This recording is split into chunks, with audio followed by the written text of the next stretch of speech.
Hey, Composing Gloves here, and today we're going to talk about tempo. So last time we talked about the staff. We talked about how it, well, my idea of how it came about. Anyways, we talked about it as a concept, what it was used for.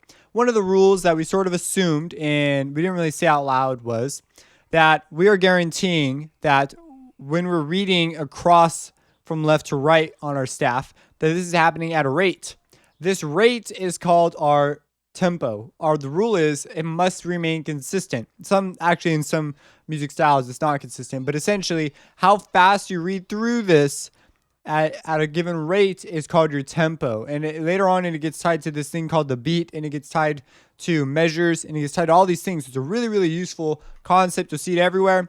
And they'll define it by saying quarter note equals blank. So we haven't talked about this yet. The only thing you need to be aware of, as far as tempo is concerned right now, is that if we have 4 quarter notes, if we have any notes at all in our measure, so let me go to note input mode, and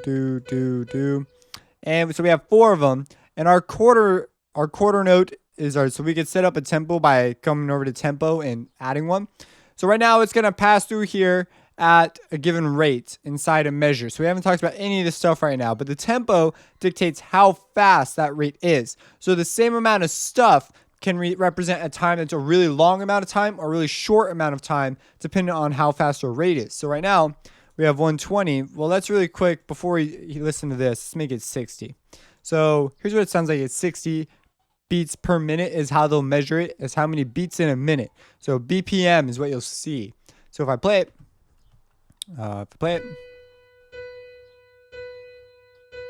it's like, ooh, shocker. Now, if I come through here and change the tempo to 120, 120.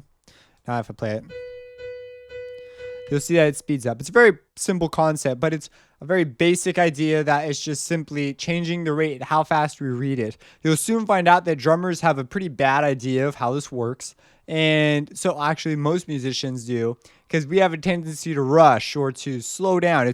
We're not metronomically perfect. Like, we don't maintain a consistent tempo. If you were to put this in front of someone and say, hey, play it at this tempo, we're not going to do what the computer just did and make it all perfect to be like, oh yeah, fine, I just do, just like nail it right out of that bat, like bang.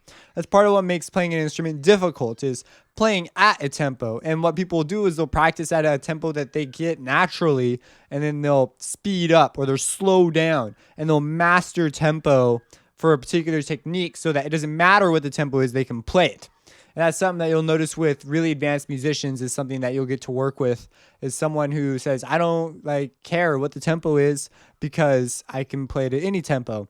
Versus a musician who's not that great is going to be like, no, I needed this tempo and only that tempo. I've dealt with both of these kinds of musicians, and they're night and day difference as far as like how flexible they are and how easy they are to record to a click. Because you're going to want to record them to a click for a variety of reasons, if at all possible. Sometimes you don't need to click at all, depending on how you're recording them and what they want to record. But if you have any questions, let me know. Subscribe and have a blessed day. Hey, Composing Gloves here, and this is the 8th video in the Hammer from the Ground Up tutorial series. And today we're going to be talking about the prism setting. Woo! So first, go to a default patch, because I just don't do that. You'll notice that my stuff up here is a complete mess. It moves around because I've been having, I could split my screen in half and do other things.